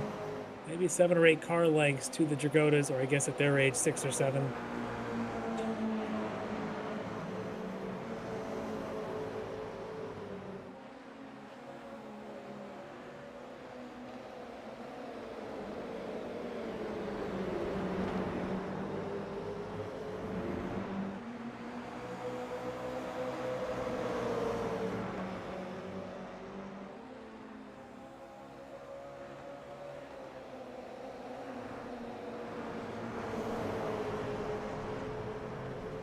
And that is that Pasternak right at the back of the line there, Larry? Yeah. Yep. He seems very content to just stay there. I probably would be as well, considering the pack in front. But this is the best battle in TCR, Peyton and Bobby Childs. Or as Director John is referred to them as Hannibal and Murdoch from the 18.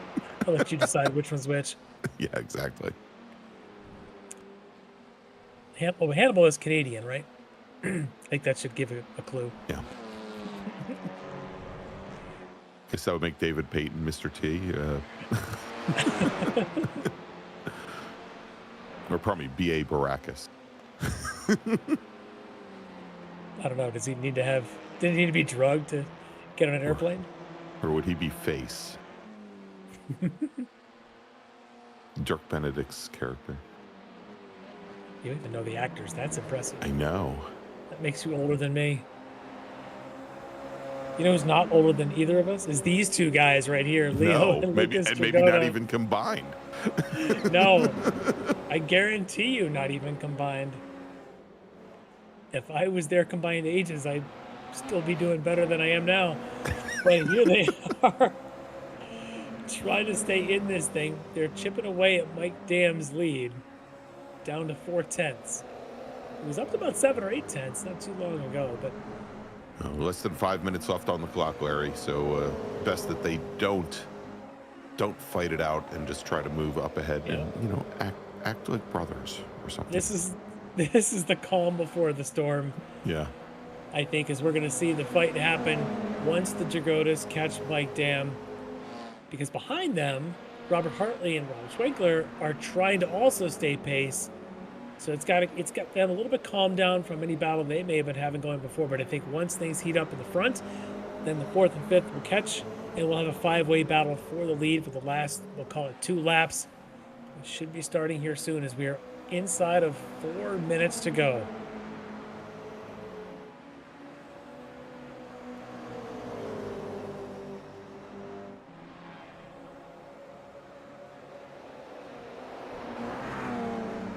They've caught him now. Mike Dam is just... He's had his moment to breathe. Leo and Lucas. They've become friends for a few minutes. Until the last piece of chicken is on the on the leftover plate. And they're going to have to fight over it. And I think Mike Dam right now might be that piece of chicken. But exactly.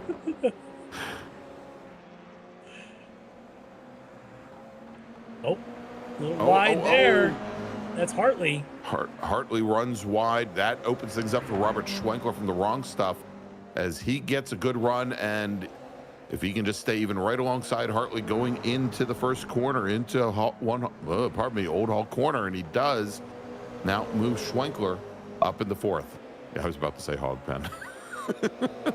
No, he's running a TCR. But yeah, that's all it's going to do is leave the front three under their own battle because the battle behind is not going to be close enough. But I tell you what, as Leo is all over the back of Lucas, he's even maybe trying to push Lucas along because Leo wants a shot at Mike Dam. There is Mike Dam trying to get a great exit here from Shell Oils. I don't think it's going to be good enough because the two Jagodas just nailed that exit and they're getting a run as they head to the hilltop. Aptly named. Oh, look at Lucas. He got a fantastic run. Not enough to make a move, but so close.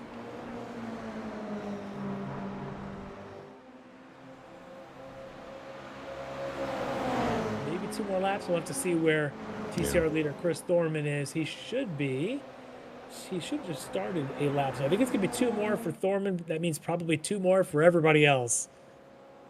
There is Chris.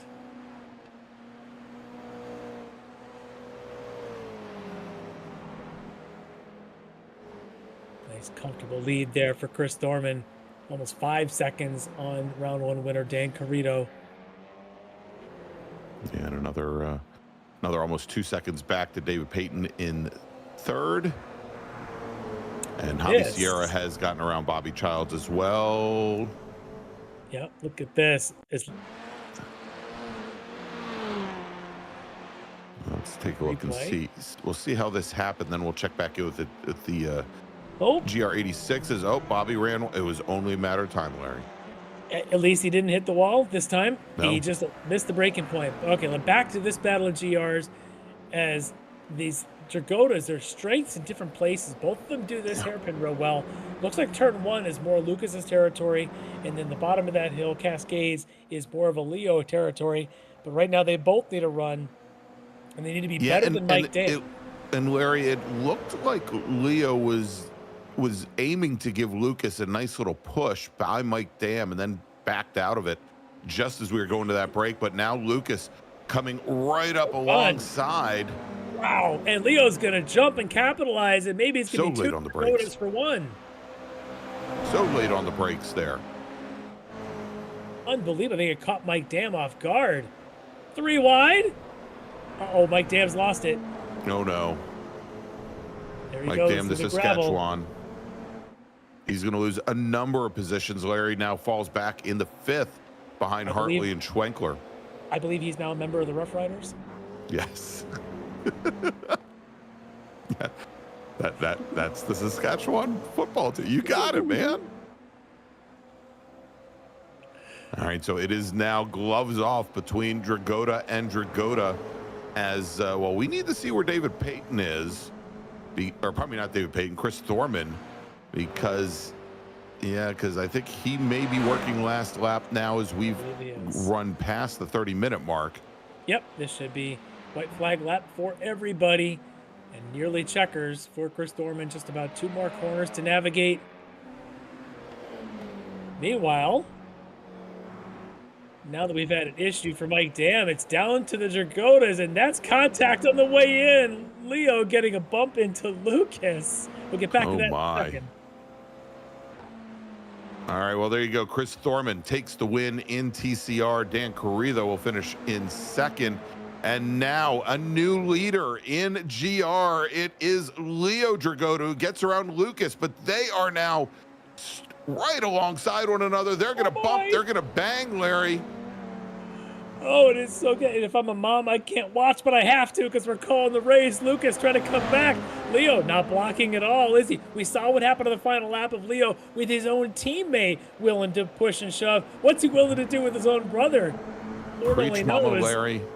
It's Lucas now fighting for it, and here comes Uncle Hartley from the back again, just like race 1. Hartley's gonna get a run. Lucas to the inside. Leo's gonna go up and under.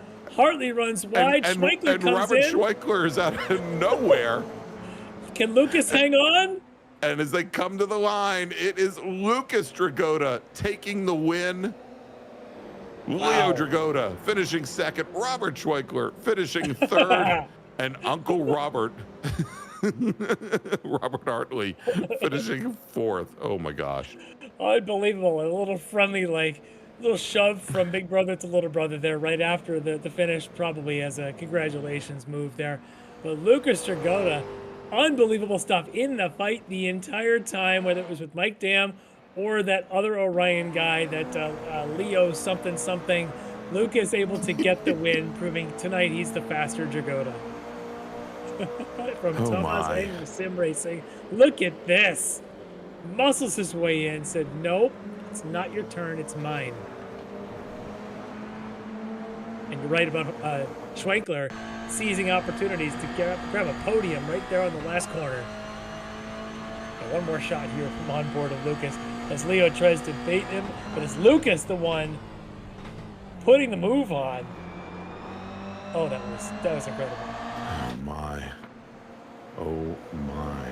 Well, you know, Larry, I always love a man who goes against the stream, and there you go. That's another 18 quote, by the way. Lucas Dragotta taking the win. All right, we're going to take a quick break. You've just seen 2 30-minute races here from Oulton Park, round number 2 of the 26th season of the Extreme Motorsports Ricmotech Touring Car Cup. And thanks to partners and sponsors. When we come back, we'll talk to some of our podium finishers here in just a moment. Stay with us. Ricmotech, high-performance sim racing equipment. Whether you're just looking to have fun, train for race day, or become a serious esports competitor, Ricmotech has you covered. Hundreds of name brand parts. Support from experts that love sim racing. Trusted by the pros. There's only one place to go, Ricmotech.com. The SCCA Foundation is a 501c3 organization serving as the charitable arm of the Sports Car Club of America. One of the programs partially funded by the foundation is the SCCA Academy, an online learning management system used to keep real-life racing track officials up to date on the highest standards of race safety and officiating. Through this program, the SCCA Foundation is supporting the future of the best trained corner workers and event officials in motorsport. You can support these efforts at www.sccafoundation.org.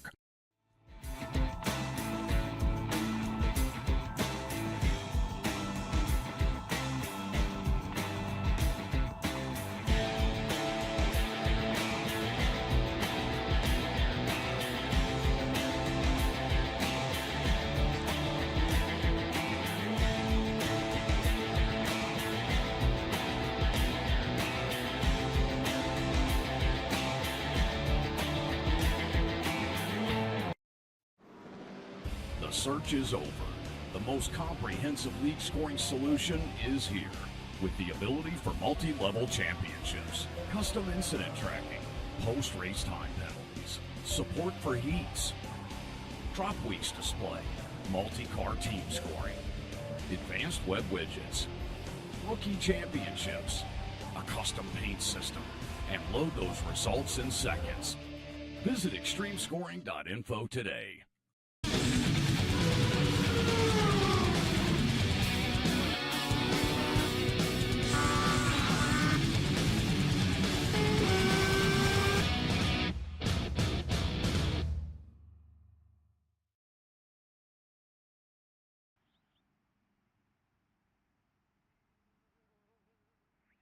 Welcome back to Oulton Park, where you've just seen round number 2 of the Extreme Motorsports Ricmotech Touring Car Cup.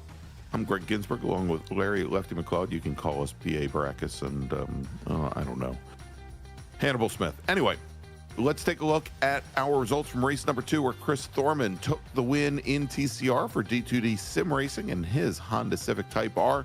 Dan Carrillo from WBM Racing finishing in second. David Payton from D2D finishing in third, with Javi Sierra in fourth. Over in the GR86 Cup Cars, Lucas Dragotta from Thomas Angry Sim Racing holds off brother Leo from Orion to take the checkered flag and the win. Robert Schwenkler from The Wrong Stuff finishes in third. Robert Hartley holds on for fourth position. Larry, we got a couple of our race winners tonight in the chat. Why don't we, or in the green room, let's bring in Lucas Dragotta from Thomas Angry Racing, our winner in race number 2 for the GR86s. All right, Joining us here, Lucas Dragotta. And Lucas, that was some amazing racing there in that second round between you and Mike, and of course some guy named Leo.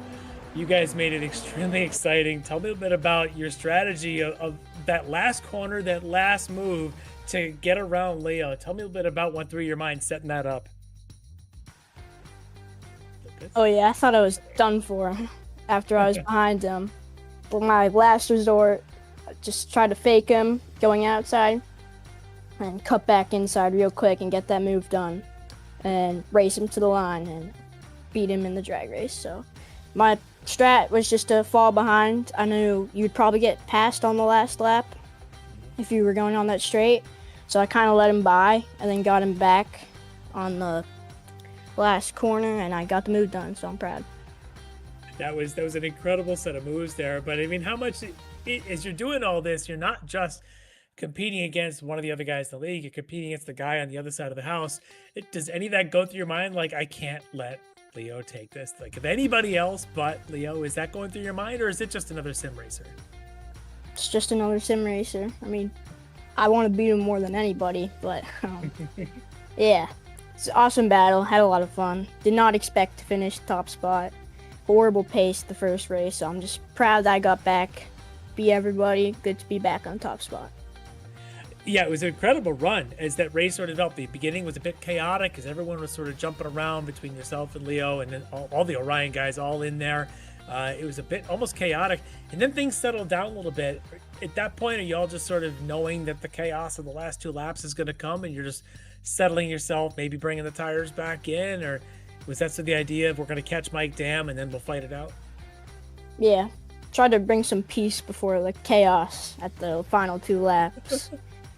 Yeah, take the tires easy, take everything easy, and then go all at it at the final lap. It worked amazing, and it was incredible to watch. We had a lot of fun. Although the comments and lines that you don't like listening back, those were all Greg, and all the ones you do like, those were me. Just keep that in mind. But well done tonight to get the win here. Yeah, congrats on that. But I know you've got a team and some others that probably want to hear a bit of a shout out from you. Here's tonight's winner. Oh yeah, Thomas Engie, first of all, for being a team. Leo, he gave me a setup. You guys, amazing broadcast. Everybody here at the league, super fun to race in. My family just cheered me on, bring me to a kart race next weekend. So shout out to them, and yeah. Oh, congrats on the win tonight, and good luck in the kart race next week, of course. I love kart racing, you know that. And I know that it's a lot of fun. Real world racing is just a little bit more fun than sim racing, but if you have half of the success next week that you had here tonight, you'll do just fine. So getting the win here tonight in the second round from Thomas Engie Sim Racing, Lucas Dragotta. Congrats. Thank you.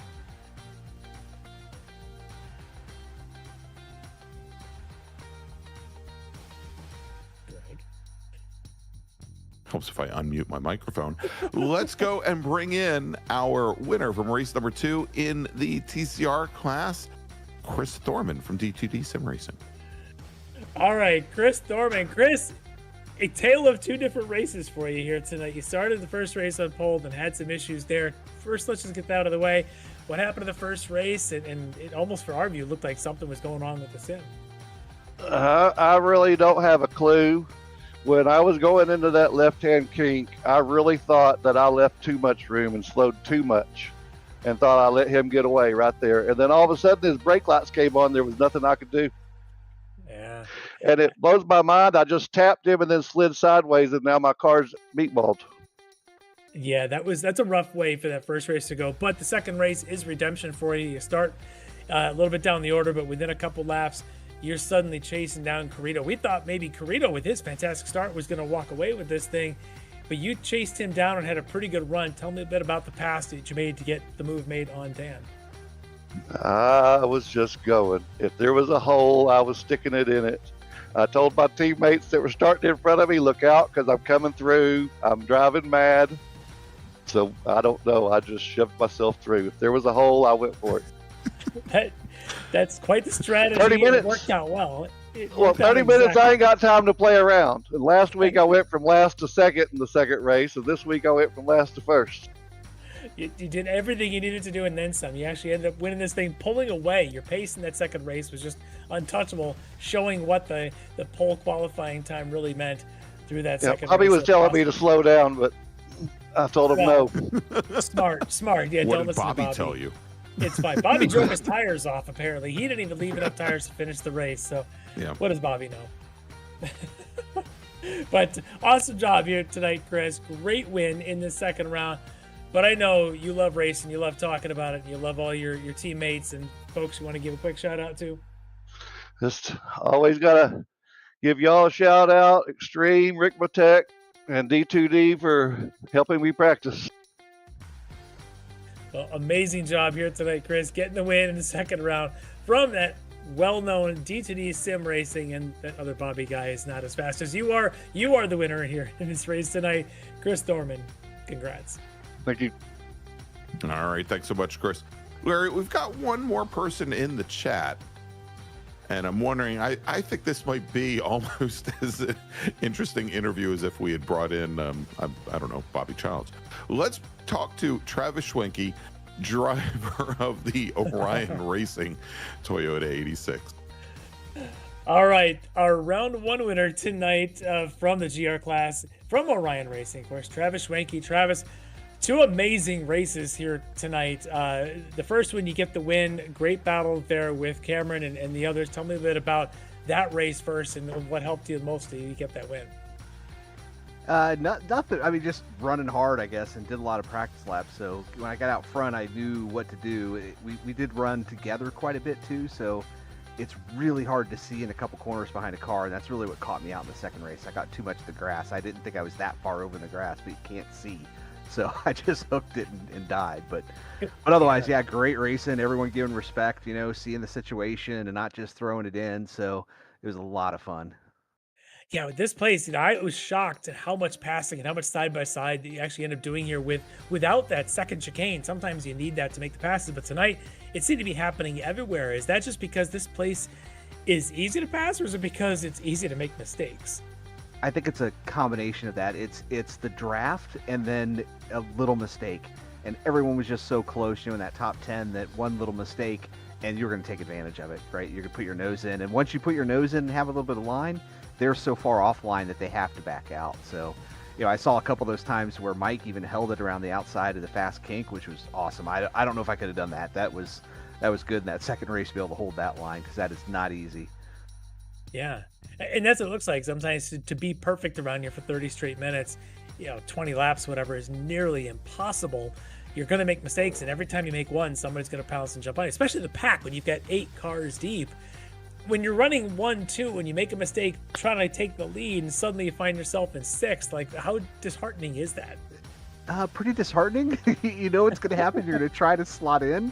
So if there's any slot, thankfully we had some teammates around so we could slot in and let people, give a little lift and let them slot back in where we knew it would be beneficial. But, we're all for each other, or for ourselves. So we're trying not to do that. But of course we're going to let them in so they don't fall too far back. At one point we made the comment with all the Orion teammates up there or whatever. We were trying to reassure the viewers that Cameron Martineau, who's in the middle of this, doing a fantastic drive. He's the only one amongst the top 5 that's not an Orion driver. But you guys aren't necessarily helping your teammate, but you're just not necessarily taking your teammate out. Is that generally how the vibe is amongst you guys? Yeah, generally the vibe. And Cameron actually used to be with Orion as well, so we know him pretty well, and definitely giving respect for him. He's quick and a lot of fun, and it's a lot more fun running with anyone, right, that you show that respect to than taking them out. So it's everyone's going to smile and talk at the end of it then, as opposed to being upset. So well, it was a ton of fun to watch tonight. The battles amongst the teammates, amongst the siblings, and amongst the former teammates, and all the other combinations that make this stuff fun. That was a blast to watch. Congrats on getting one of the wins here tonight. It's not easy in this league at this track. It's so tough, and we both recognize how hard that is. So congrats to you, but I know that you've got a lot of folks you maybe want to give a shout out to here tonight. Well, I think the Dragotta family needs a shout out for that second race. I don't know, I don't know if the brothers can live with each other, who's doing whose homework, who has to poop or scoop, but there's something going on there that might be left over. So we'll see what the bets were. I think you're absolutely right. I'm guessing one of them is going to be an emancipated minor by the end of the season. Yes. Well, I can tell you who's not getting free setups on their car next week. We both know that. All right. Well, Yeah, congratulations, Travis, on getting a win here tonight. It is never easy, and the second race didn't work out so well, but the win is still there from the first round, so congrats on that. From Orion Race Team, your round one winner tonight in GR, Travis Schwenke. Thanks, guys. All right, there you go. I feel better that you and I aren't the only one making brothers jokes. Thank you, Travis. It's better if it comes from one of their teammates, I guess. I don't know. There we go. There's a nice shot of the Tyrannosaurus Rex right on the side of the car there. All right, Larry, let's wrap things up for tonight. I think we both need it, and you need to go watch a basketball game. All right, so next week, next Monday night, the Ricmotech World Challenge heads to Long Beach for 75 minutes. That is round number 7 of 8 for our GT3 and LP2 and GTP racers. And then in 2 weeks, the Touring Car Cup heads to some track that, I don't know, Paul Newman called Heaven on Earth. We think it's Hallett Motor Racing Circuit, but no, it's actually Virginia International Raceway for round number 3. And you too can be on the grid. Head over to xmsracing.com/TCC shop, TCC-shop. And of course, in 3 weeks, the World Challenge finale for season number 15 is 90 minutes at Silverstone. So for Larry Lefty McLeod, for Jonathan Grabowski, I'm Greg Ginsburg. We're going to keep making little jokes in the background here for at least another 25 seconds. I want to thank you all for joining us. And we'll see you next Monday night, or at least John and I will. Have a great week, everybody. Ricmotech, high-performance sim racing equipment. There's only one place to go, ricmotech.com.